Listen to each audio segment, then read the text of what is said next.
Hello students.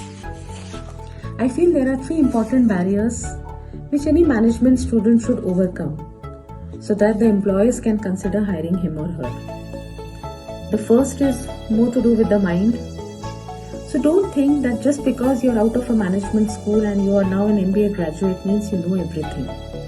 It's not like that. The practical realities of corporate world and the business outside is way different.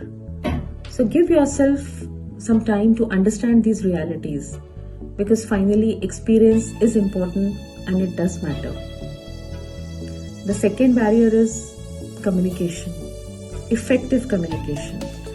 The word effective is important. So you should be able to put forth your ideas, your suggestions, your creative thoughts with right examples and solutions so that the peers can gauge your knowledge of the subject. The third is learn to prioritize.